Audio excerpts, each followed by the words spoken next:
Les presentamos el primer vídeo de una serie que sobre fisiopatología de la reproducción humana hemos realizado. Los avances técnicos, fundamentalmente en el campo de la informática, nos han permitido crear imágenes de una gran fuerza didáctica. Vamos a ver en este primer vídeo los aspectos fundamentales de la anatomía y fisiología del aparato genital femenino y masculino, los procesos de ovogénesis y espermatogénesis, así como la fertilización del óvulo por el espermatozoide, la migración tubárica y la implantación embrionaria en la cavidad uterina.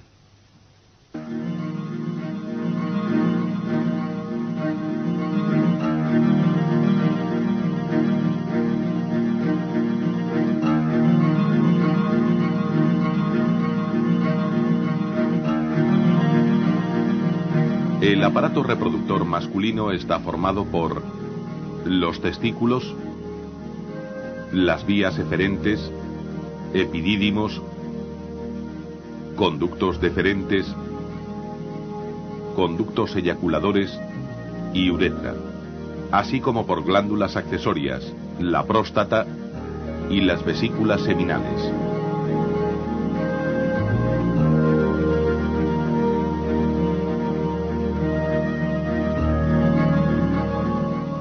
El testículo tiene unas medidas aproximadas de 4 por 3 por 2 centímetros. Está recubierto por la túnica albugínea, que se introduce formando tabiques dentro del testículo y dividiéndolo en unos 250 lóbulos. El testículo se continúa por la parte posterior con el epidídimo y este con el conducto deferente. Las vesículas seminales, situadas encima del testículo, se unen con el conducto deferente para formar el conducto eyaculador. Este desemboca en la uretra a través de la próstata.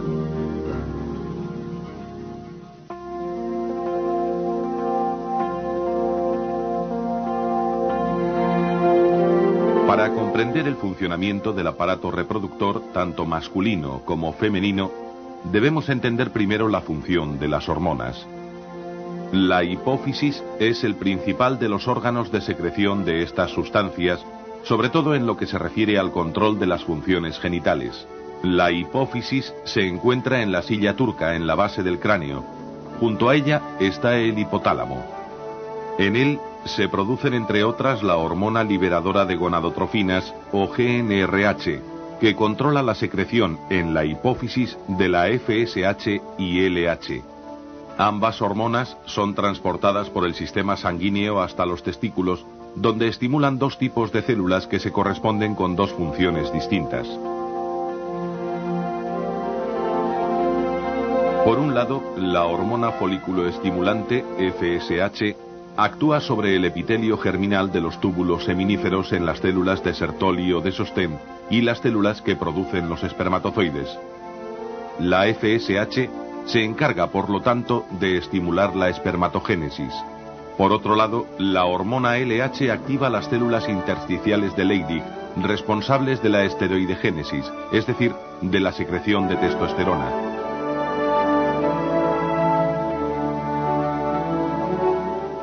El testículo no es solo responsable de la producción de espermatozoides, sino también de segregar la hormona masculina, testosterona, que estimula la espermatogénesis por un lado y por otro influye en el desarrollo del fenotipo masculino.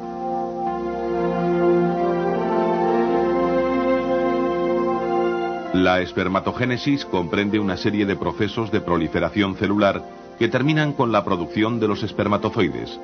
Estos se desplazan luego por los túbulos seminíferos hasta el epidídimo, donde se acumulan, terminando su proceso de maduración. La espermatogénesis es un proceso continuado que dura aproximadamente 70 días.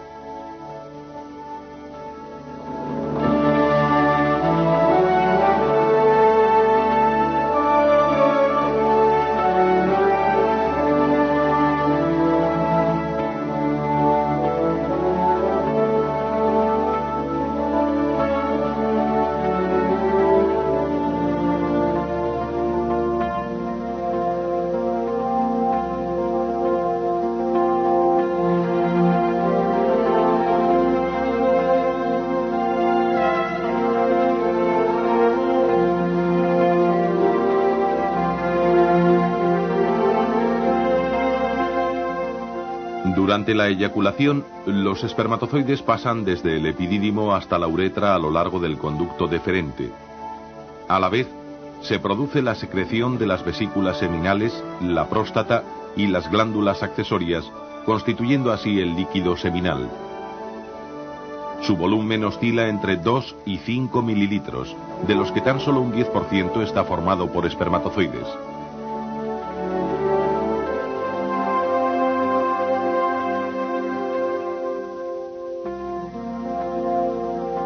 Su concentración varía entre 40 y 100 millones por mililitro. Tienen una movilidad muy activa. En su estructura podemos distinguir cabeza, cuello y cola.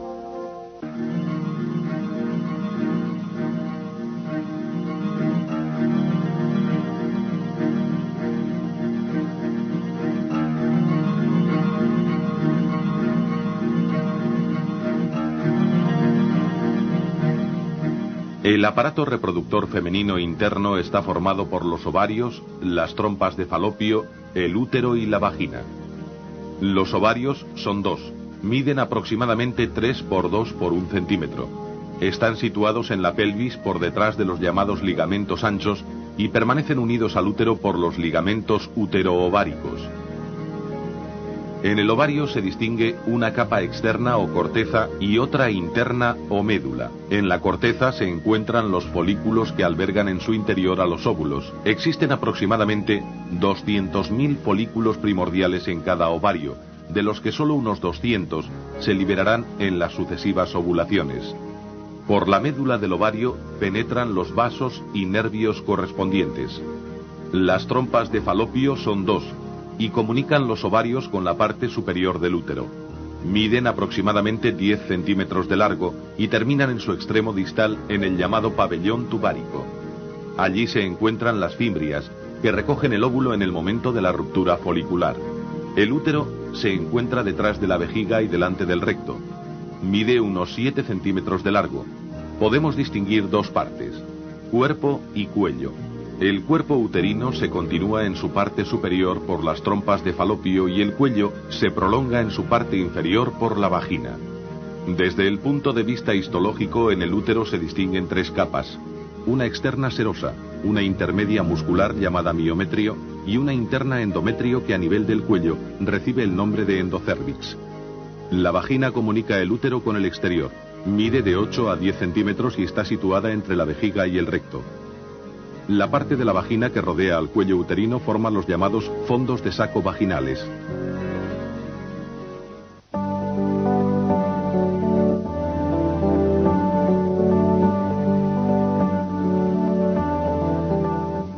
Para comprender el funcionamiento del aparato reproductor femenino, tenemos que partir, como hacíamos antes con el masculino, de la secreción de hormonas en el hipotálamo y la hipófisis. La hormona hipotalámica que estimula en este caso a la hipófisis es la misma que en el hombre, la GNRH, que controla la producción de la FSH, folículo estimulante, y LH, luteinizante, en la hipófisis. Estas hormonas son vertidas desde la hipófisis a la corriente sanguínea, alcanzando los órganos diana donde ejercen sus acciones.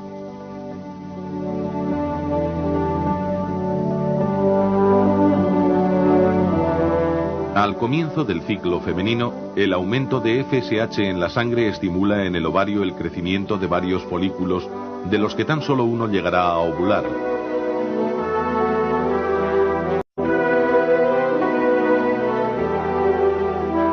En ese momento el endometrio presenta un mínimo espesor.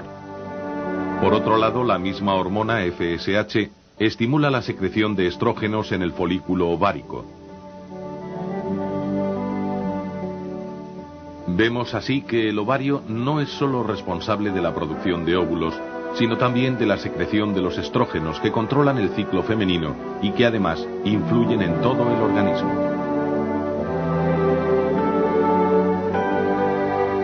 Los estrógenos producidos en el ovario estimulan la proliferación en el endometrio. Mientras tanto, este mismo aumento de estrógenos produce en la hipófisis una descarga rápida de LH. Esta subida de los niveles de LH determina que entre 14 y 20 horas después se libere el óvulo.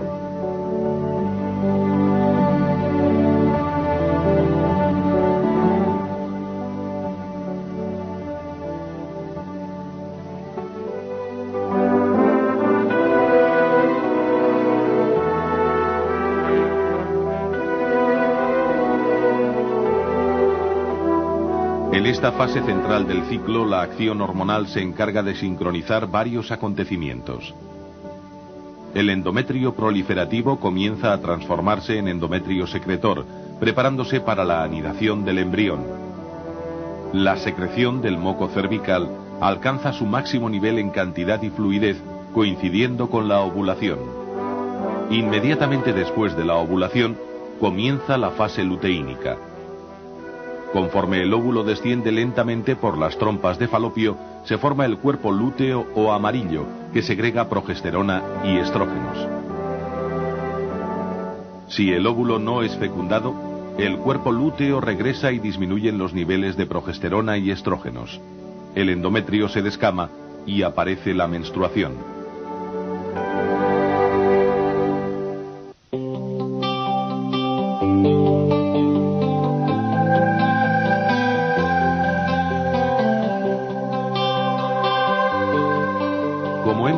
Tras la ovulación, el óvulo es captado por la trompa de Falopio y por ella se desplaza, ayudado por pequeñas contracciones de la pared tubárica hacia la cavidad uterina.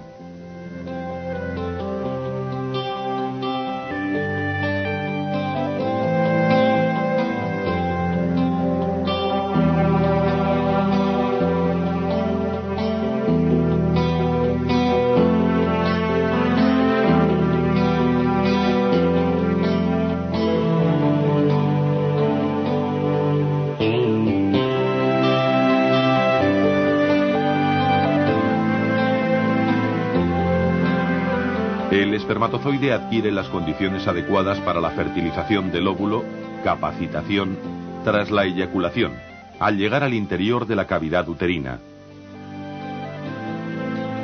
Allí se desplaza rápidamente desde el cuello uterino y a través del cuerpo del útero hasta las trompas, donde podrá fertilizar al óvulo. La fecundación tiene lugar aproximadamente en el tercio externo de la trompa, a donde llegan los espermatozoides depositados en el canal genital femenino durante la relación sexual.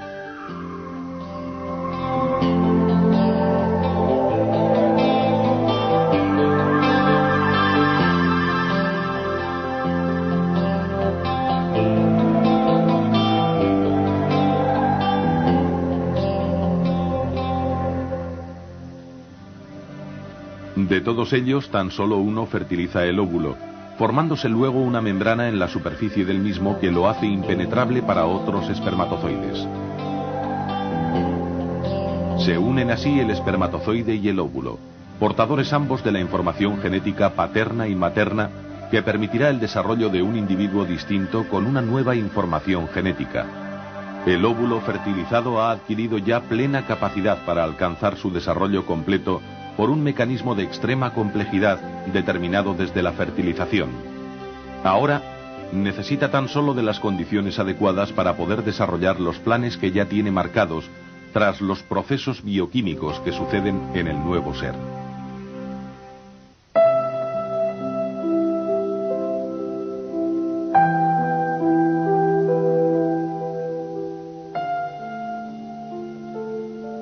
La repetida división celular del óvulo fecundado mientras emigra a través de la trompa da lugar a la formación de la mórula. Cuando llega a la cavidad uterina se le denomina blastocisto.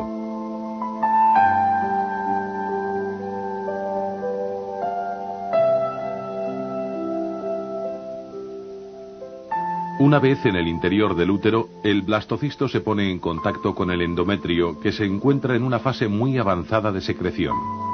Allí anida. De las células más periféricas del blastocisto deriva el trofoblasto, que se implanta en el endometrio para dar lugar luego al desarrollo de la placenta, que garantiza el aporte de sustancias nutricias desde la madre. De esta manera, alimentado y protegido por la madre, el nuevo ser se desarrolla, preparándose para el momento en que pueda abandonar el seno materno.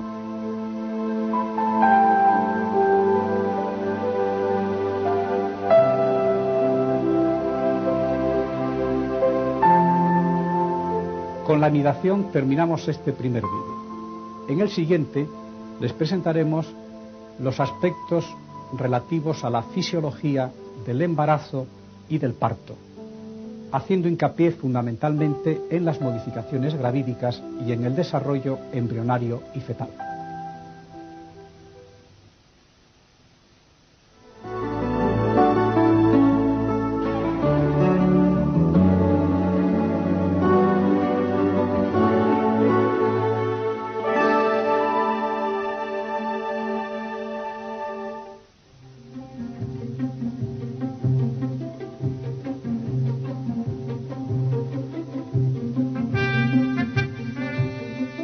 El cuerpo humano es una complejísima combinación de miles de millones de células.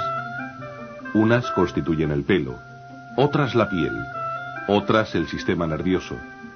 Cada una cumple su papel en el organismo. Pero todas tienen algo en común. En su interior portan el ADN, que contiene toda la información genética de esa persona. Esa información se mantiene intacta y completa en cada una de las células del cuerpo, excepto en un caso muy concreto. En el varón, en los testículos se produce la división meiótica encargada de generar células haploides, los espermatozoides, que portan tan solo la mitad de la información genética del individuo.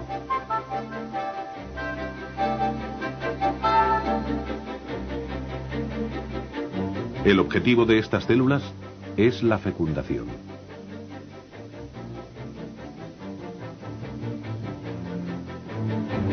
La mujer genera una célula similar, el óvulo, que también ha sufrido el mismo proceso de reducción de la cantidad de ADN. El óvulo, como el espermatozoide, es la única célula del cuerpo de la mujer que porta solo la mitad de la información genética de esa persona. Esta célula, como en el caso del espermatozoide, cobrará sentido en el momento de la fecundación.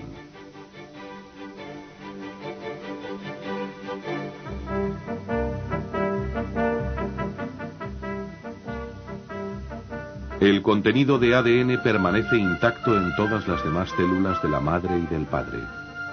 En ella vienen grabadas todas las características físicas del individuo, desde el grupo sanguíneo hasta el color de los ojos.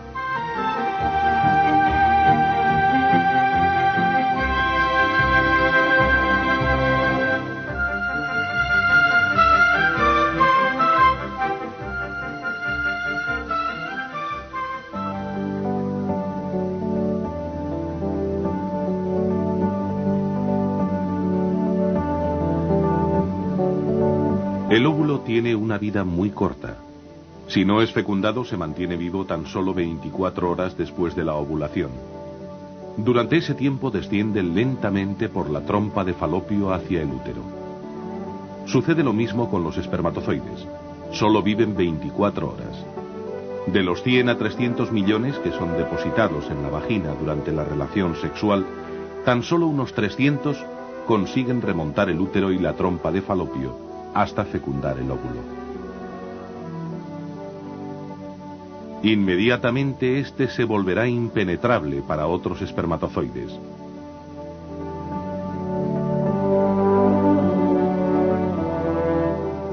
Fecundado el óvulo, los pronúcleos masculino y femenino se fusionan. En ese momento se crea una nueva vida, con una información genética que resulta de la combinación del ADN materno y paterno.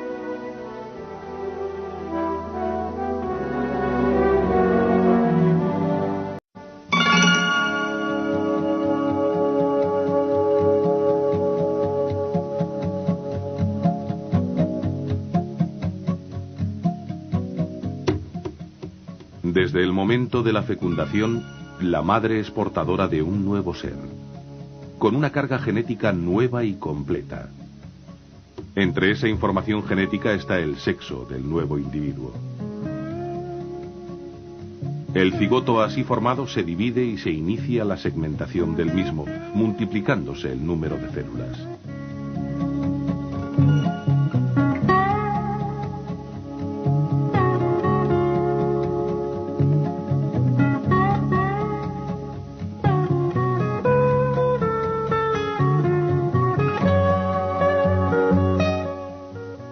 A los 3 días de la fecundación, el cigoto tiene ya 16 células.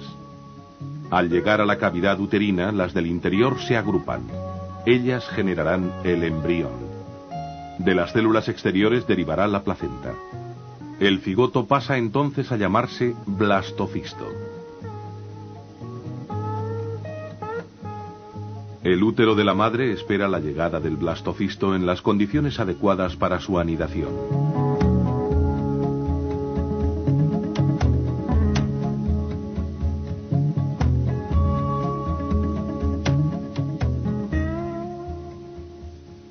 Vemos así cómo desde el momento de la fecundación, el nuevo ser ha pasado en poco tiempo a tener 2 células, luego 4, 8, 16, para finalmente dividirse en una capa interna y otra externa. De la interna surgirá el embrión, de la externa derivará la placenta, a partir del momento de la anidación.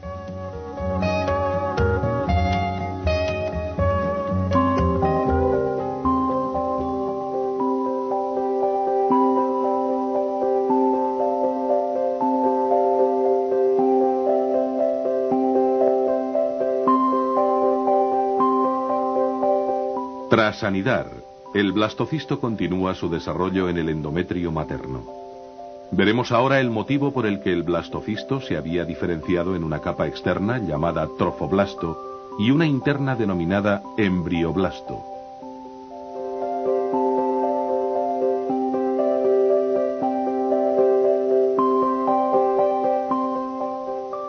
El trofoblasto prolifera, introduciéndose cada vez más en los tejidos de la madre. En la segunda semana el trofoblasto se diferencia en una capa interna llamada citotrofoblasto y otra externa, sincitiotrofoblasto. Mientras tanto, el embrioblasto se divide en 2 capas, el hipoblasto y el epiblasto, que componen el disco germinativo bilaminar.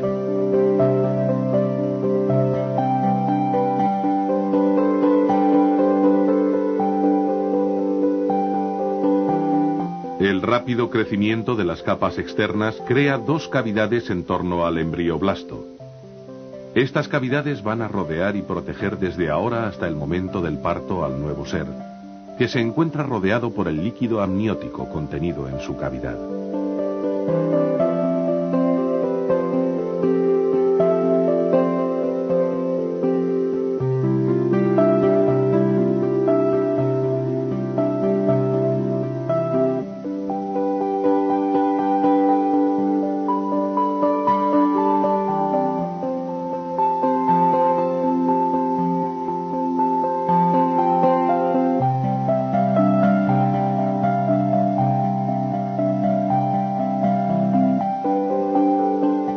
Por su parte, las capas externas proliferan rápidamente entre los tejidos de la madre, desarrollando el trofoblasto. Este rápido crecimiento ocasiona la rotura de los vasos sanguíneos que rodean al blastocisto. La sangre de la madre acude a esas nuevas lagunas, creando un entorno muy nutritivo para el desarrollo del embrión.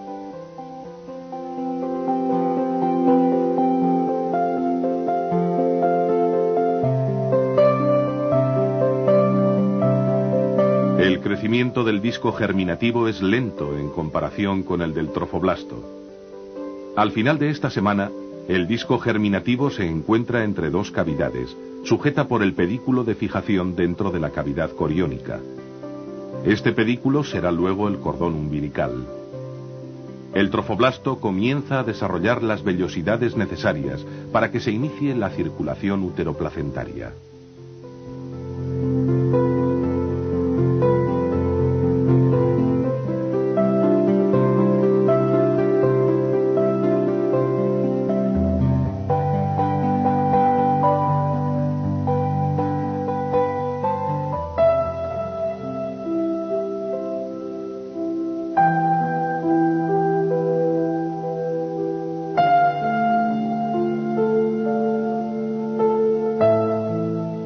El fenómeno más característico que se produce durante la tercera semana es la gastrulación, proceso mediante el cual se establecen las 3 capas germinativas en el embrión.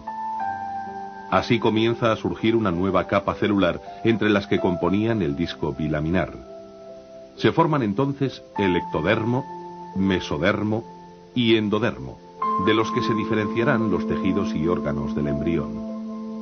La gastrulación comienza con la formación de la línea primitiva en la superficie del epiblasto. El disco embrionario, en un principio aplanado y casi redondo, poco a poco se alarga y se ensancha en el extremo cefálico. Al final de esta tercera semana, el embrión mide poco más de 1 milímetro. El trofoblasto prolifera, avanzando rápidamente, y lo que antes eran pequeñas vellosidades, ahora se convierten al proliferar y ramificarse en el corión frondoso, que dará lugar a los cotiledones placentarios. La sangre materna riega todo este sistema, necesario para alimentar el desarrollo embrionario. A partir de ahora, la madre aportará al feto los elementos nutricios y el oxígeno que necesita, retirando a su vez los desechos correspondientes.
A partir de este momento se desarrollan los principales sistemas orgánicos, perfeccionándose cada vez más, hasta el momento en que el feto está preparado para salir del claustro materno.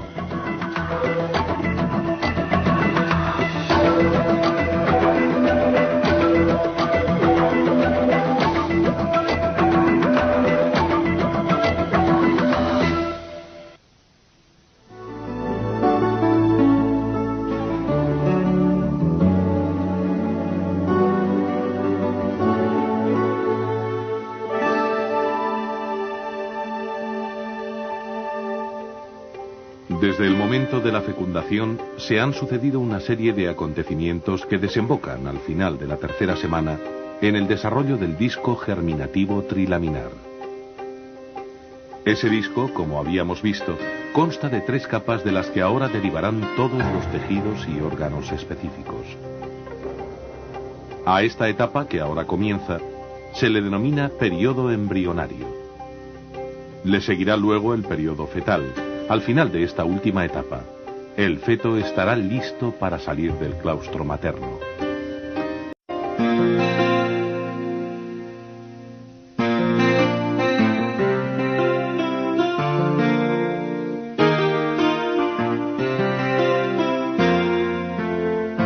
Entre la tercera y octava semana, cada una de las 3 hojas germinativas da origen a los tejidos y órganos correspondientes. Primero, el disco embrionario crece y se alarga, a la vez que aumenta su grosor.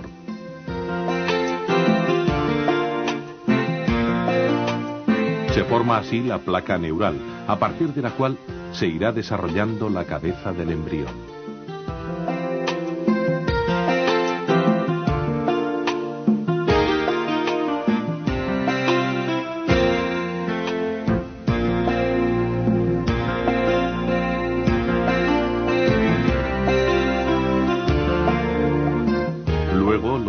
De la placa se elevan y se acercan, para fusionarse más tarde a la altura del futuro cuello y formar el tubo neural.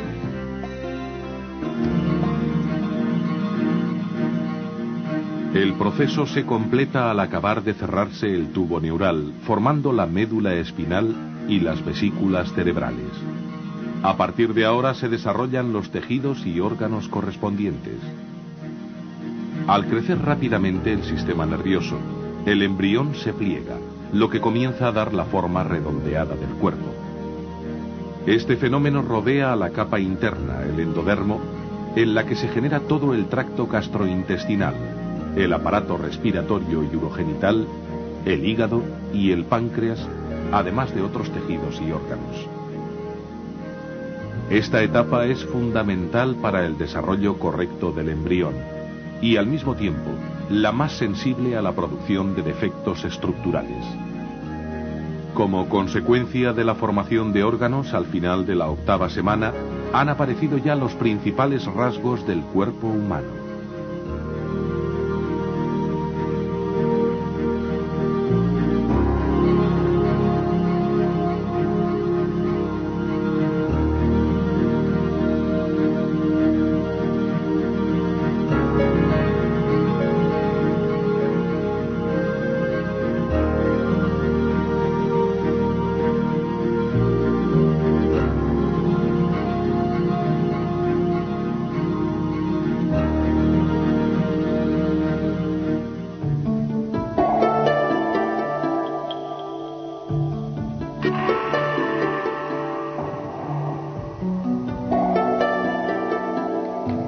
Las células que componen el mesodermo forman una lámina delgada al comienzo de este periodo, pero pronto proliferan y se diferencian.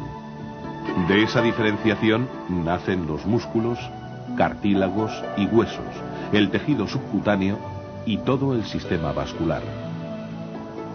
Se van conformando el corazón, las arterias, las venas y todas las células sanguíneas. Además, origina el sistema urogenital, riñones, gónadas y sus conductos. En la 6ª semana, el corazón impulsa la circulación.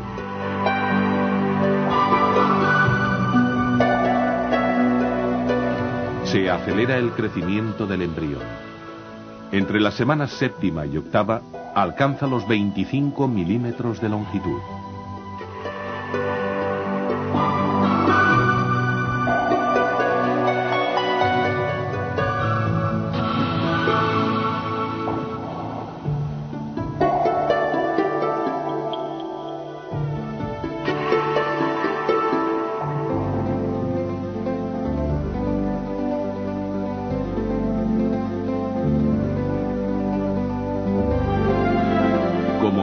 El rápido crecimiento del sistema nervioso era el causante del plegamiento inicial del embrión.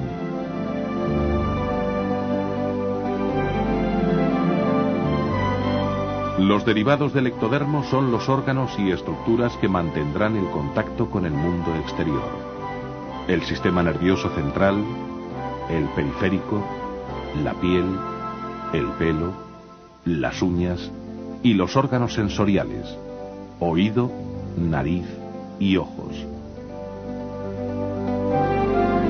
El día 30 se pueden diferenciar ya las piernas y los brazos. La cara comienza a formarse. El día 38 surgen los dedos de las manos y de los pies. Al final de la 7ª semana de desarrollo, el embrión tiene ya conformada su estructura y aparecen los primeros reflejos a estímulos del exterior.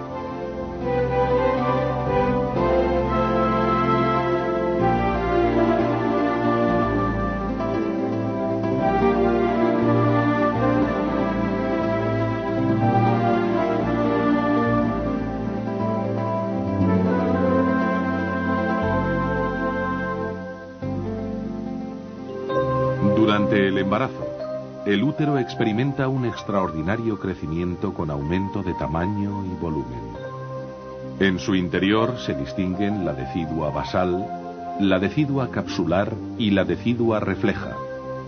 Esta última terminará por contactar con la capsular al crecer el embrión en la cavidad uterina. En el cuello del útero se forma un tapón que cierra la cavidad uterina e impide la entrada de gérmenes desde la vagina. La placenta se desarrolla tan rápidamente como el embrión. estableciendo un rico intercambio de sustancias nutritivas y oxígeno entre la madre y el feto.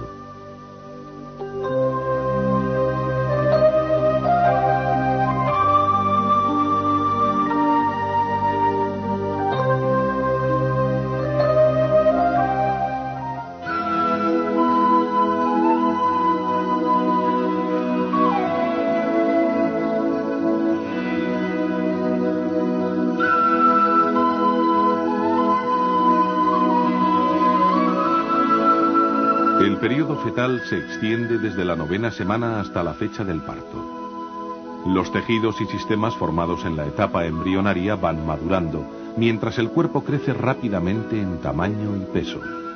El crecimiento es especialmente rápido en los meses 3º, 4º y 5º. La cabeza se va proporcionando respecto al resto del cuerpo conforme se acerca la fecha del parto.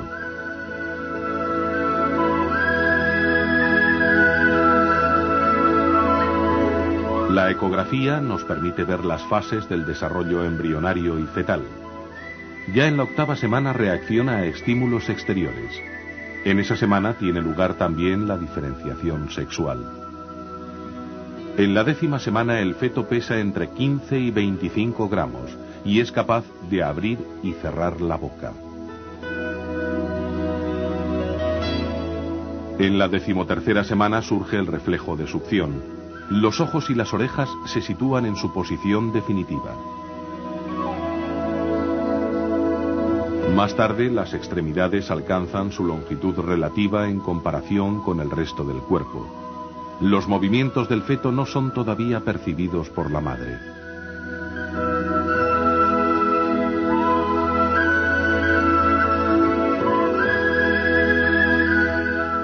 En la 16ª semana el corazón ocupa su lugar definitivo.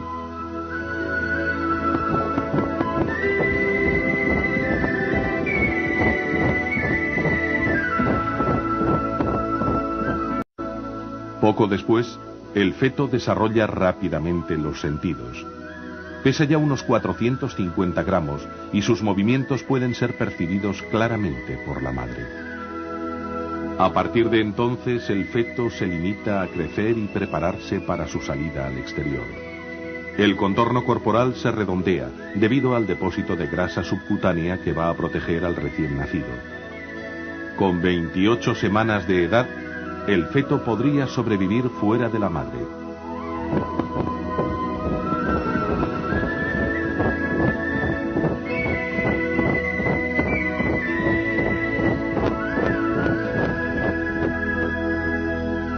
Durante los 2 últimos meses, el feto duplica su peso.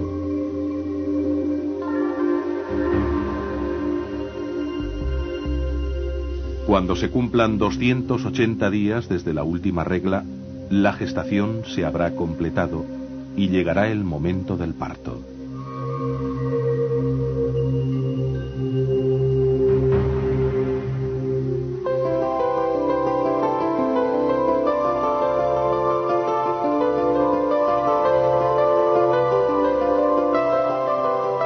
A las 40 semanas de la última menstruación, el feto ya está preparado para nacer. Se distinguen en el parto los periodos de dilatación, expulsión y alumbramiento. Al final de la gestación, el útero está sobredistendido. Esa elongación del músculo es una de las causas de la aparición de las primeras contracciones, junto con las acciones hormonales materno-filiales. Esas contracciones provocan la dilatación del cuello uterino.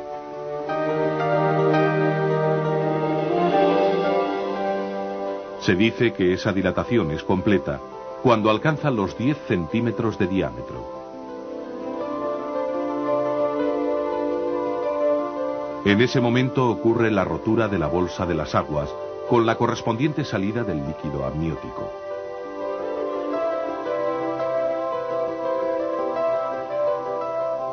Producida la rotura de la bolsa de las aguas, las contracciones cesan por un momento hasta que el útero se adapta a la nueva situación. Cuando está listo, a los 10 o 15 minutos, reaparecen las contracciones, pero ahora más intensas y frecuentes. Comienza entonces el periodo expulsivo.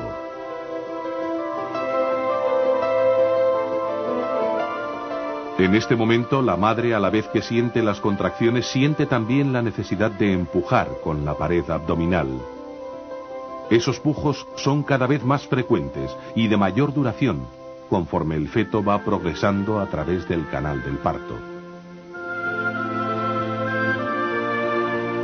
Una vez que ha terminado el proceso expulsivo, las contracciones uterinas cesan durante unos 15 minutos.